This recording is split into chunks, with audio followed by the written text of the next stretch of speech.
We're going to keep the until we can get Alicia back. So I'm Susan with Lutheran Services in America, and I am just going to follow up where she had left off. That we really welcome you all to this third webinar on reimagining diversity in the workplace. It's a safe space for us to talk about the conversation that Tommie's going to introduce today, exploring how we can all contribute to a welcoming and inclusive workplace. And our speaker today is Tommie Lewis from Make It Plain Consulting, and he's going to talk about incorporating an appreciation of all into the hiring life cycle, from recruitment through to retention. So as you know, these webinars are part of our broader Strength and Service series, which are designed to help our member organizations, free of charge, stay in the know on new and evolving practices. We send a special thanks to the Evangelical Lutheran Church in America for providing funding for this webinar series. And please be sure to check out all the offerings in our Strength and Service webinar on our website, and we'll put a link in the chat at the end. So with that, thank you very much for joining us. And Tommie, I turn it to you. Thank you, Susan. And thank you all for joining us on this day. For some of you, it's a brisk day. Some of it's cold. For others, a little more mild, maybe even warm. Wherever you are, however you're dialing in and joining us, welcome. We're going to continue the conversation around reimagining diversity in the workplace. We're going to focus today on the ecosystem of talent management. And this is not a sit and get. This is a participatory opportunity. So we're going to invite you to use the chat room when available, and at times use your microphone. Obviously, we'll have our breakout sessions that we can have some more intimate conversations, but we really want to get your thinking for today's webinar in our breakout room. And so let me begin. So we're looking at the ecosystem of talent management. And what is talent management? Many of you are very familiar with this. And talent management basically refers to how employers recruit and develop our workforce. And that is to engage them, to ensure that we are efficient, productive, providing the service that not only we expect, but our clients, our partners, and our community expects. And at the same time, we don't want to only recruit and hire the best talent or talent in general. We want to make sure that our workplace environment is inclusive, equitable, and diverse enough that they feel like they can stay with the organization long term.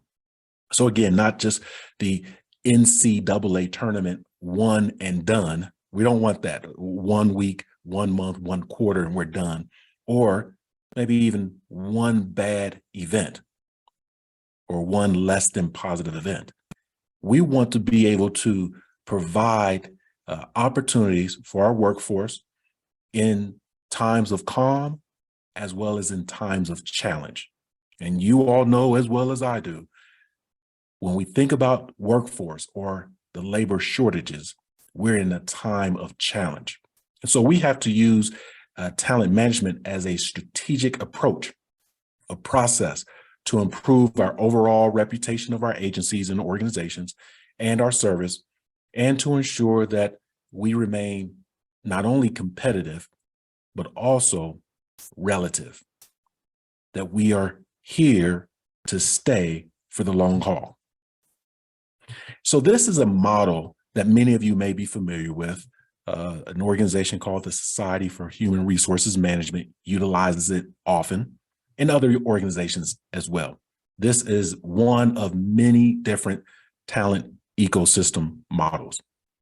And so as you look around the diagram, you can see a number of different opportunities of how talent is managed. If you're beginning at the very top, we look at our internal talent marketplace. I would like to invite you and offer to you that some of our best talent are already in our organizations. Our talent, our people, our workforce can do more and many times than what they're trained to do, what they're asked to do in their job description, their role and position. that people are very diverse in skill sets, talents, and abilities. And so some of these talents simply need to be uncovered within our internal talent marketplace. We look at our external talent exchange. We'll talk about that in a moment. We look at collaborations and our teams being agile, being able to shift on a dime. Sometimes it's our team or department or organization. We've learned to do that with the last 3 or 4 years with the global pandemic. Then there's some talent. They just want a quick gig for 6 months or a year. And they have a particular set of skills that we want to leverage and maximize. And so there are some of those talents, not a week, not a month, but we can see that they can join us for maybe a year. They may be in their second or third career, and we know they have a lot of wisdom, intellectual property, and skills that we can use and leverage in our organizations. Partnerships, I want to call out robots and AI.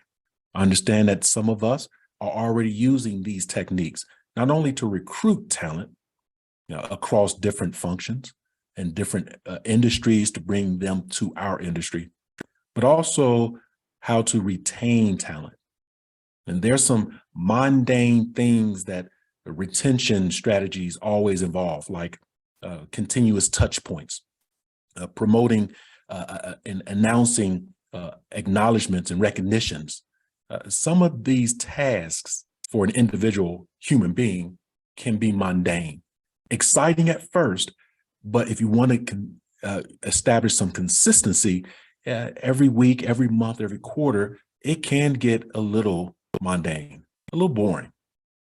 Artificial intelligence can assist us. Higher ed, secondary school systems, they use AI all the time.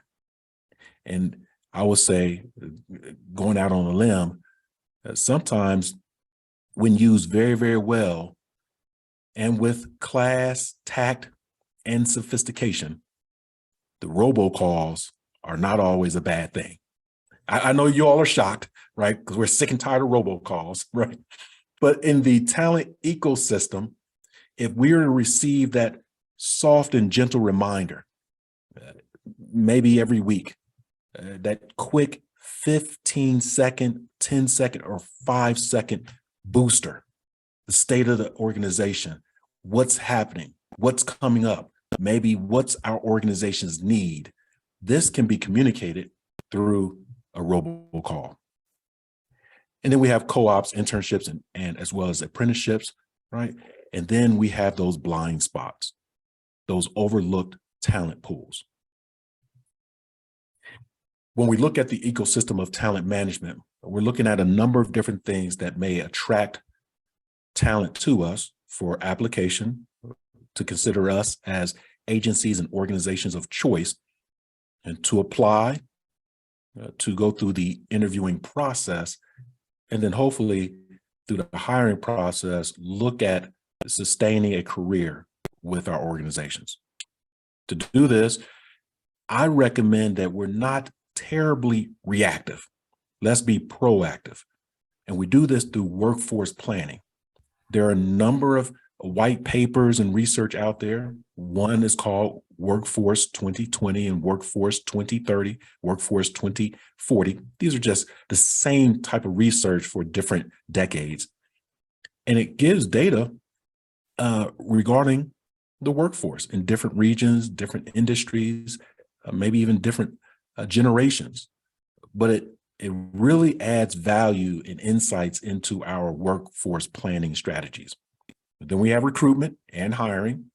Those can be two different things. We'll talk about that in a moment. Compensation and benefits, right? And some folks are very much attracted to benefits, even more so than compensation. They have their own particular needs. And that's why diversity, equity, and inclusion is so important, because we cannot treat all talent, internal or external, as if they're all the same and want the same. And some of us just need the benefits to take me over for the next 10 or 15 years. Compensation, market share is market competitive. And now I'm joining an organization. You've hired me. And what is the onboarding process? Is it 1 hour?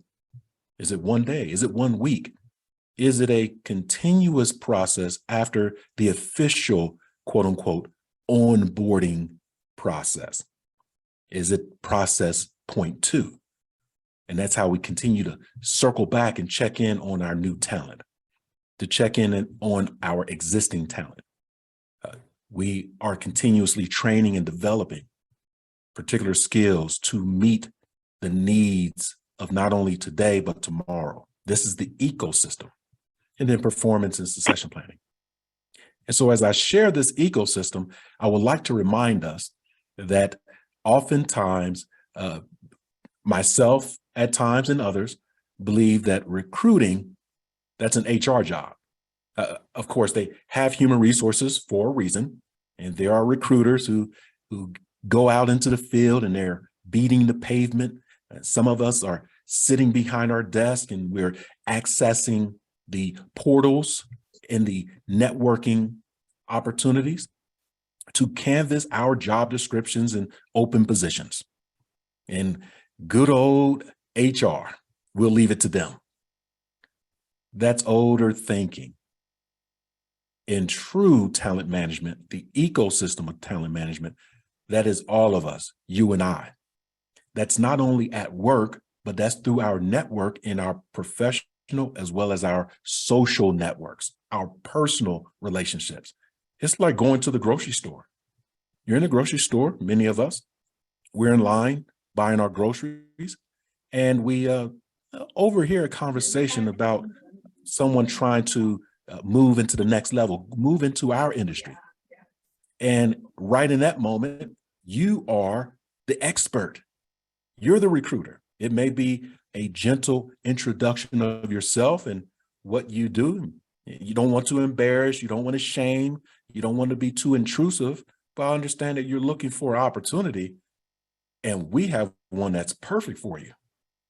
How about that? It's not my job to be the recruiter, but it is my job to be a recruiter, right? I'm always promoting the organization. Talent is everywhere. It's a matter of where we are basically fishing for that talent. So I would like to invite us to the chat room.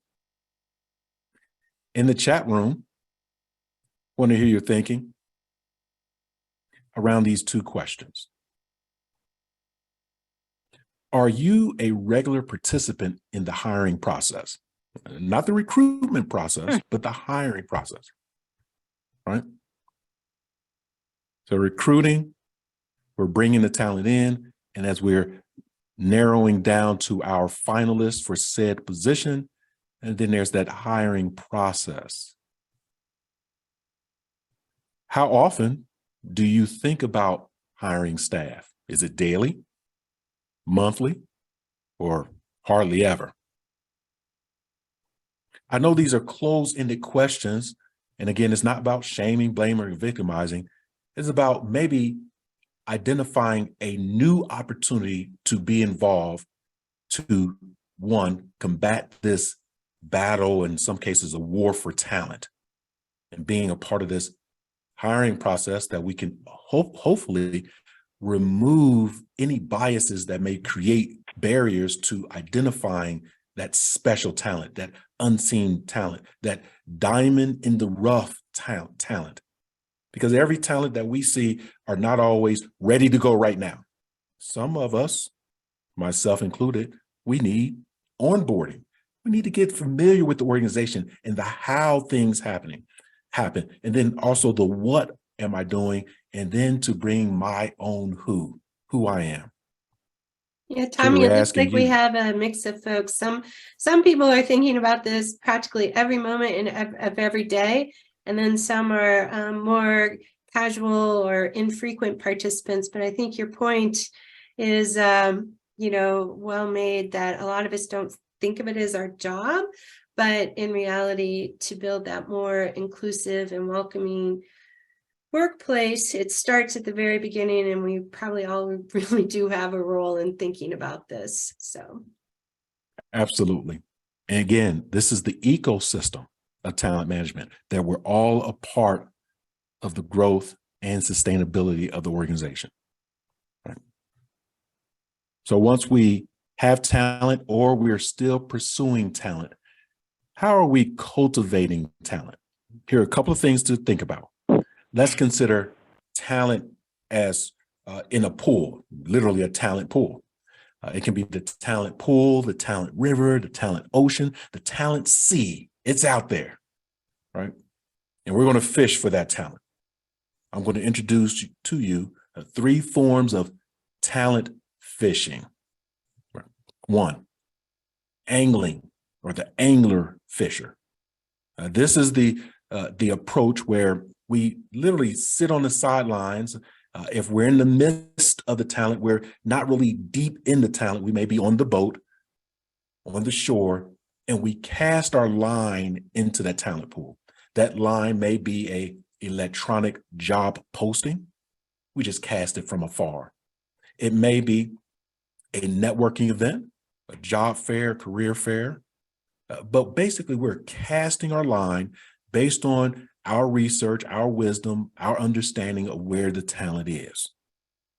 Now, the sea, the pool is full of talent, but we're going to the place where we think the talent is, based on our past experiences, maybe based on results. We've been able to go here before. We've caught some good fish, some good talent. The second approach is the fly fisherman, fly fisherwoman. And this is the person who really gets in the stream with the talent, gets to know the talent, the tendencies, right? And this is important from a cultural perspective, because you have to be patient as a fly fisher person. Have to be patient. You have to not just try to go in and get the talent. You have to be with the talent, understand the needs of the talent, understand if the talent is a good connection with the organization, and vice versa. You have to use different skills in the fly position, fly fisherman or fishing person position, rather than the angling or angler fisherman. You're really in the stream, in the pool. And then the last one is the harpooner, right? Harpoon fisherman. Now, you see the talent, you want that talent, and you go in and harpoon them. You got them.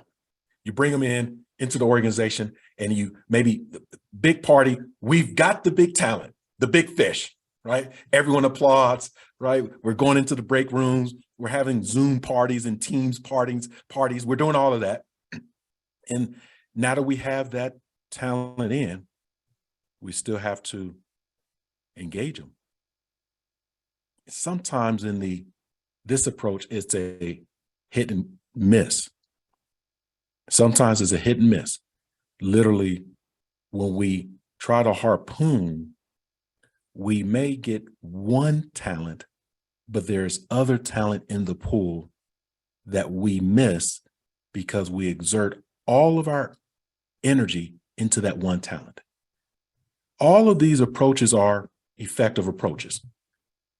However, I would like to recommend that as we look to move forward, don't be a harpooner. Don't be a harpooner unless you truly value and appreciate a good catch.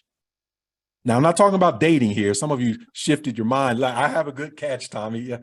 Your significant other is a good catch, right?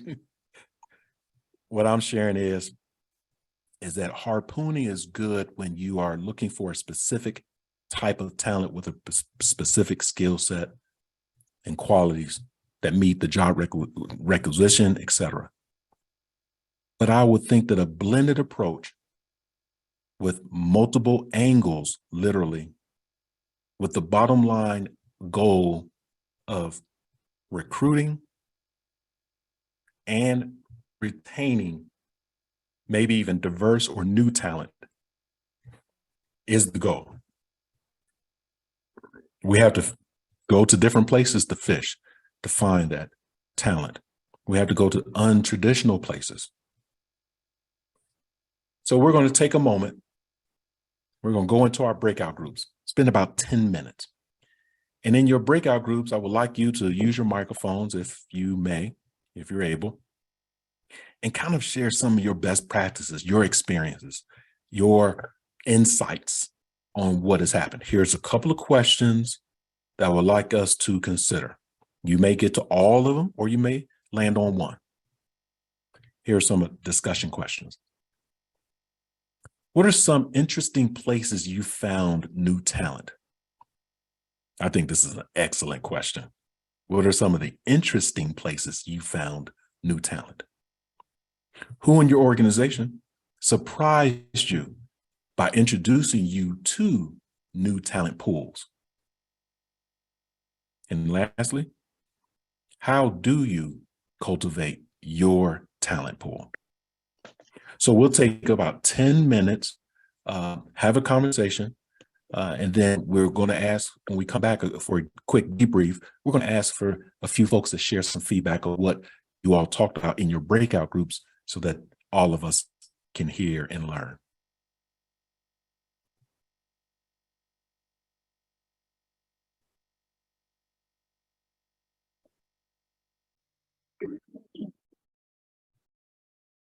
Excellent work.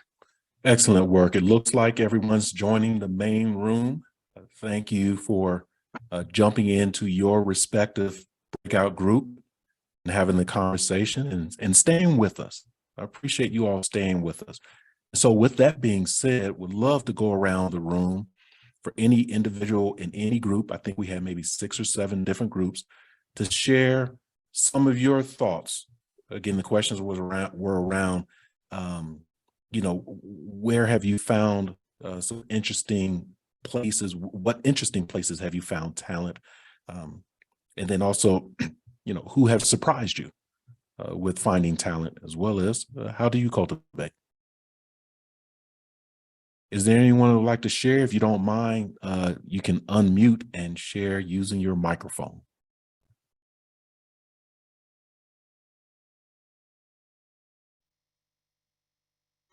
I kind of jumped in late. I was having technical problems. My name is Bernard Chapman.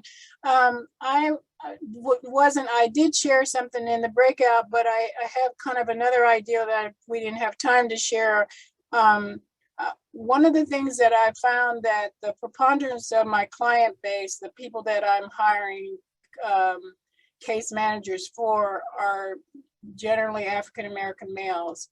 And I found that the few times that I've been able to recruit an African-American male that met the qualifications has been few and far between, but have had a magnificent impact on the client response and their ability to case manage them with some real quality.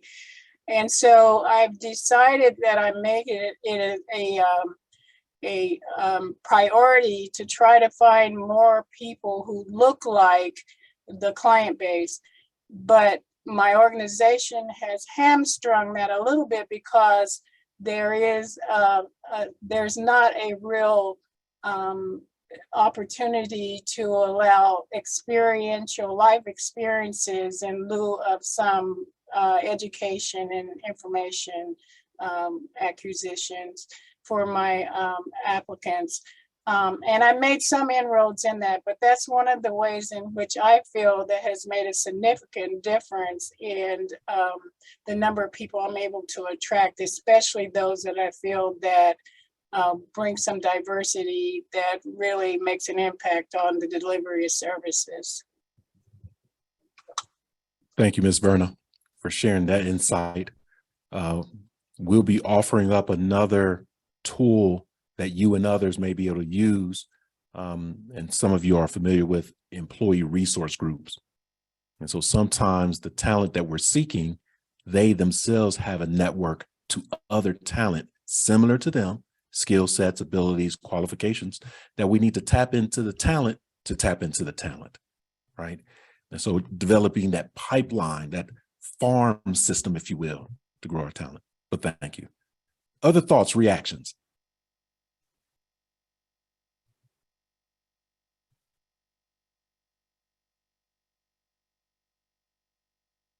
You just jump right on in.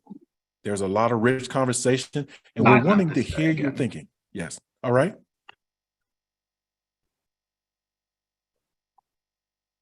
I can jump in. One of the things that we talked about also is if you're looking to bring some diversity to your organization, making sure that you're still looking at where those people frequent, like Ms. Verna was saying, but also like looking at historically Black colleges and universities.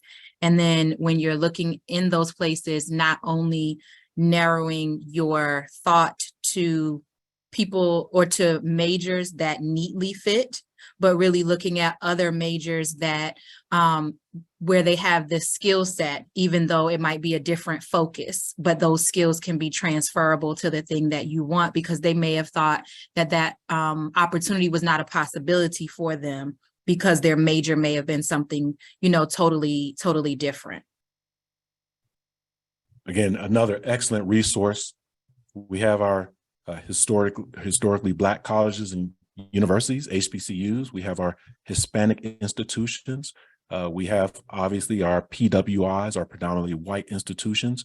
And within those institutions, as what was mentioned, Ms. Renata, is that we may be majoring in something or even have a degree in something that is part of our skill, but may not be part of our talent or passion. And if we can tap into that, we may be able to uncover a lot of good talent. I share that selfishly. I'm an engineer by trade. I'm a civil engineer by trade. And my mentor as an engineer said, Tommie, you know, I think you're a people person. Ben Sinquina said, you need to stop building buildings and start building people. And that was 35 years ago. He saw in me a talent, a God-given talent, and now became my passion point that ultimately drove my mission. I was purpose and mission driven.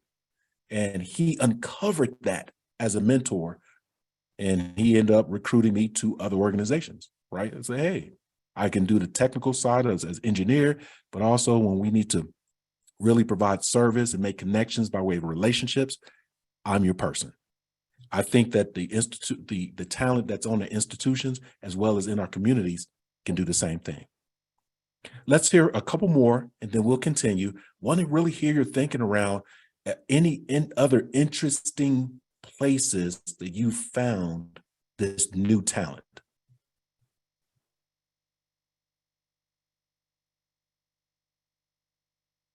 Hi. Let me do it. One of the things I found is I've joined a lot of Facebook groups and targeting different for diversity, for difficult hires, for instance. I've been on military a lot of, and when I joined the group that's specifically for, I say, hey, I want to post jobs here. This is why I want to join the group. And they're like, do it. And I've gotten some amazing folks and leads of people who know people who know people. That's Thanks. a case in point. Yeah, Ms. Debbie, that's a case in point. That's excellent. That's excellent. Before we transition again, thank you. I want to hear from one or two people around what surprised you? Was there a person within your organization that surprised you with finding new talent?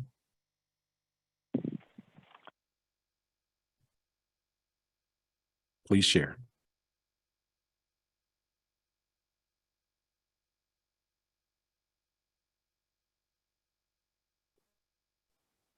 As you're thinking about this, allow me to share an example. I worked with a particular organization, and I was a minority in this organization. The organization had a significant number of minorities, almost that the minority majority levels were almost the same. Maybe about 30% of the entire workforce was minority, maybe even 40%. And when I say minority, it was across a number of different diversity demographics: race, gender, orientation, ability, age, etc. And I had the opportunity to participate and join an employee resource group. At that time, it was called an affinity group. It was the Black Employee Network. It was called BEN.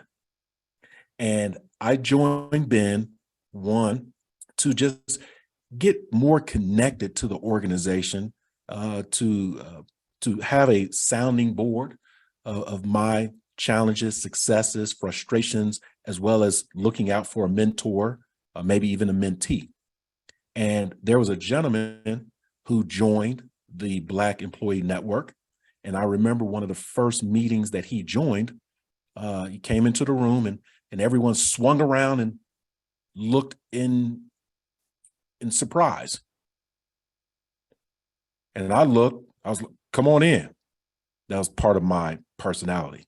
And this gentleman was a 65-year-old white man who was joining the Black Employee Network. And there were some other Black employees who had particular views of his joining. But the network, the affinity group, the employee network, was a network for people to join at their leisure, to learn about certain lived experiences of employees in the workplace, as well as to identify different thinking to engage all employees. And this gentleman invited me to his golf league. I joined his golf league, and I was one of the minorities there. And there were a number of people in this golf league that I ended up recruiting to our company. It was a surprise. Sure, I could have put up the bias sign and said, no, you're white, we're Black, can't do. I saw an opportunity in every relationship. And so I think as employees, particularly those who want to provide superior service to our clients, customers, stakeholders, families, that we have to think differently. We have to think differently. And if it's angling fishing, if it's fly fishing, or if it's harpoon fishing, just put those tools in your toolkit. And I would ask that we don't kind of think about the same thing or do the same thing and expect a different result. We actually have to do differently to get a different result. And so as you continue to have these conversations after this webinar and throughout the next few months and quarters, continue to share within this network things that are working well. So let's continue. And again, thank you very much for participating. We'll have another opportunity for you to do the same. Right. Excellent. Speaking of employee resource groups, right? That wasn't by surprise, that was by design. All of that, right? Folks like, hey, he's fantastic. No, I've prepared for the good folks here. Employee resource groups, originally called affinity groups. These affinity groups actually began in higher education almost 100 years ago. They were called clubs. Higher education, colleges and universities across the United States believed that they wanted their best talent to come to their institutions. And as this best, not only local and national, but also international talent was coming, this talent wanted a group that they can fit into, to have a sense of belonging, learn more about how to navigate the institution, the college, the system, and to get out of it what they wanted to, a degree, as well as be a good brand and reputation for the institution. There was something about graduating from an institution saying, I'm an alumnus. The institution thought it was great. It could sell itself as well as the student. And so these clubs were generated many, many times, and they were literally about almost anything. It was an opportunity to engage and create a sense of belonging for students. Now, fast forward to the 1930s, 1940s. You had corporate America, such as International Business Machines, IBM. They created affinity groups, employee resource groups, also known as business resource groups. And that's because in the 30s and 40s for IBM, there was a time where the workforce was majority male. And we were going through a world war, and some of these men transitioned to work to support the war. And that talent was replaced by women. And when the boys returned, if you will, from the war, supporting in different capacities to their jobs, the women said, we did as good as a job as you did. IBM was one of the first organizations that said, you did. We have overlooked this talent for so long. We have been focused on the male and overlooked the female. And IBM in 1932 created their first employee resource group. Fast forward to today. We have an opportunity to develop organizations, create organizations within our agency, within our organization and company that will do a number of things. Here are a couple of benefits, and then we can open it up for Q&A. A couple of benefits. One is diversity, far left. Diversity, equity and inclusion, sense of belonging. Two is employee retention, the benefit of employee resource groups, ERGs, around employee retention. And then three, professional development. Sometimes it's formal professional development. Sometimes it's informal professional development, mentoring, right? How to connect not only in the organization, but within the community that we live and work. Because some of us, we go to work, and some of us leave work and we have a life. And so part of retention is to ensure that our workforce are comfortable in their life as well as in their work. And then ultimately, employee resource groups actually drive down costs.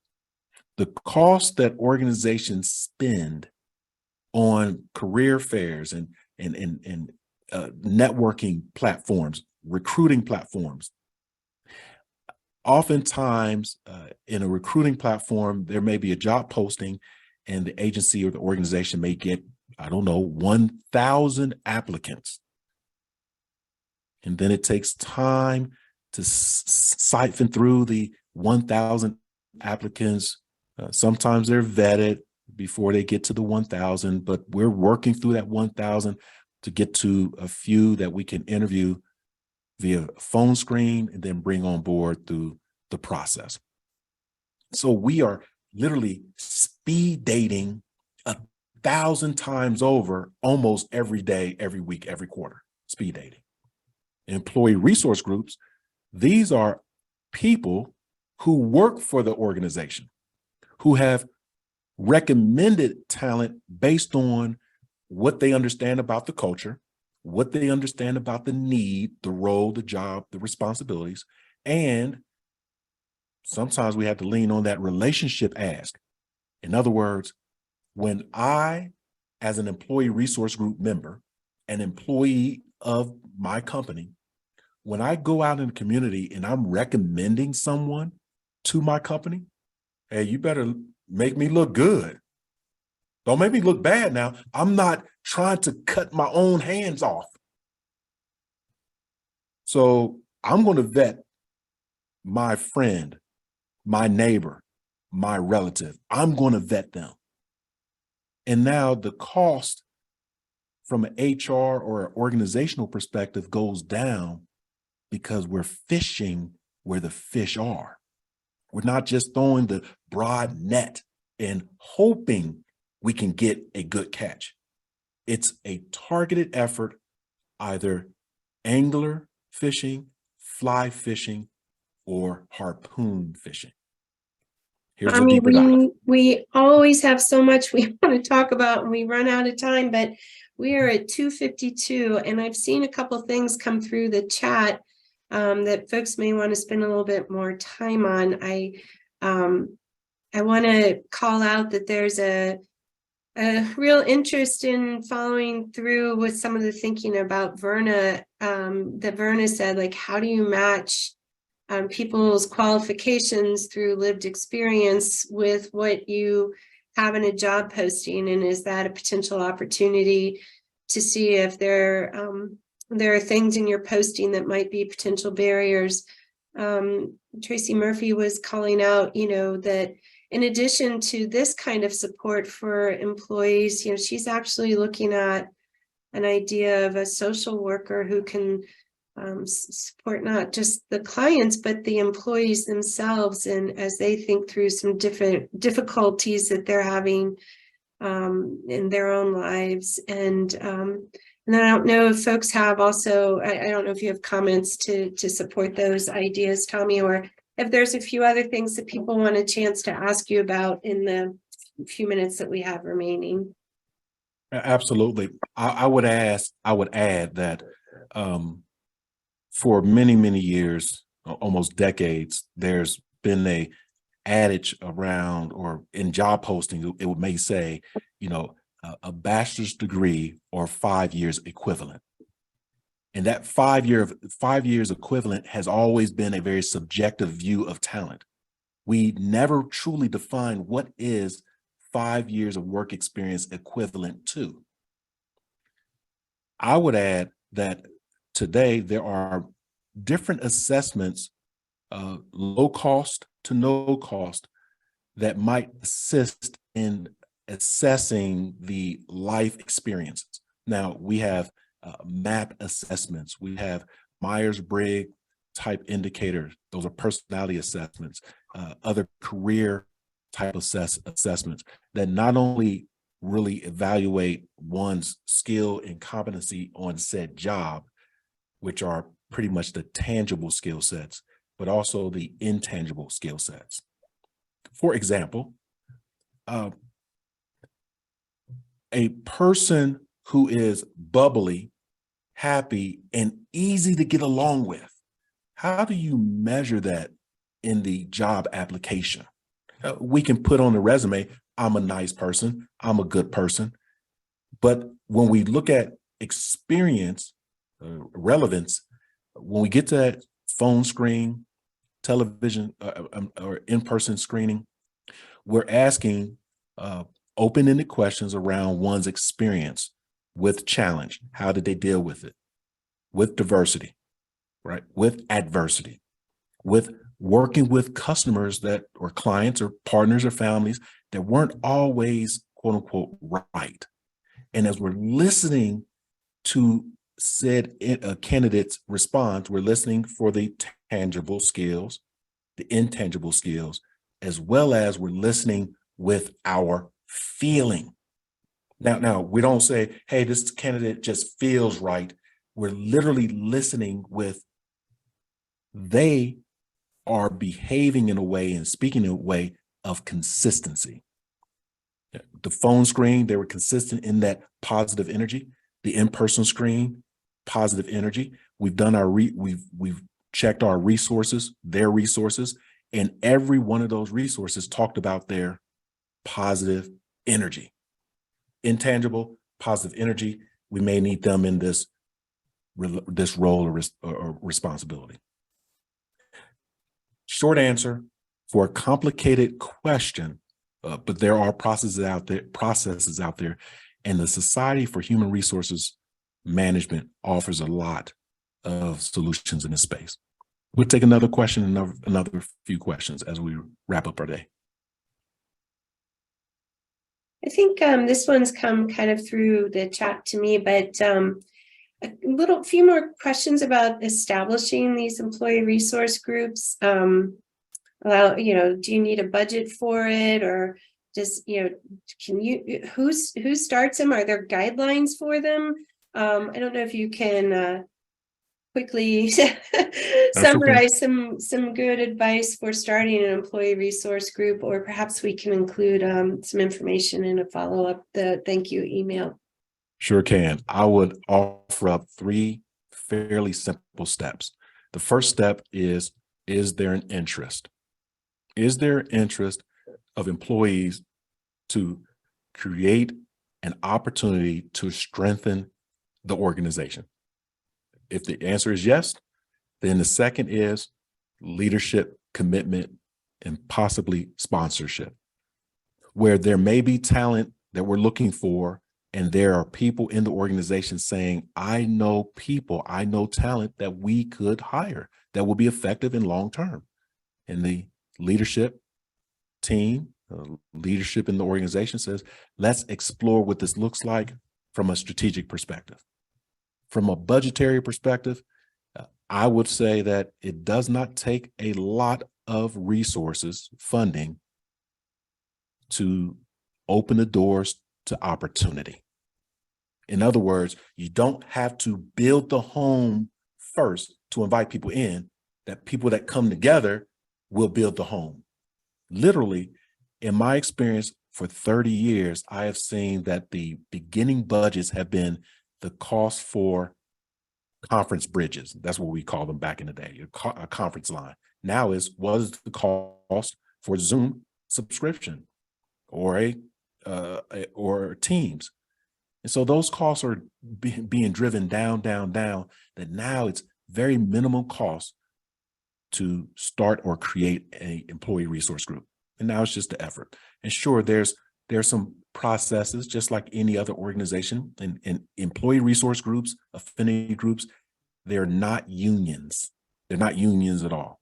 They're simply employee resource groups that the organization taps into as a resource.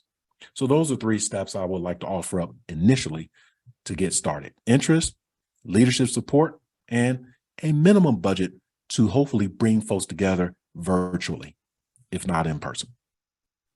Thank you. We may so have much. time for, all right, I think we're at our time here. Yep. I think so. Excellent. Well, I would like to Wonderful. close by saying thank you one more time. Thank you, Tommie, so much for this session and the 3 before this, or the 2 before. This makes 3. And I think most of you all know that Tommie came to us through Ray Radke at Encircle. And so I think Kim's going to put his contact information in the chat if you all would like to do further work with him and draw on his talents and expertise.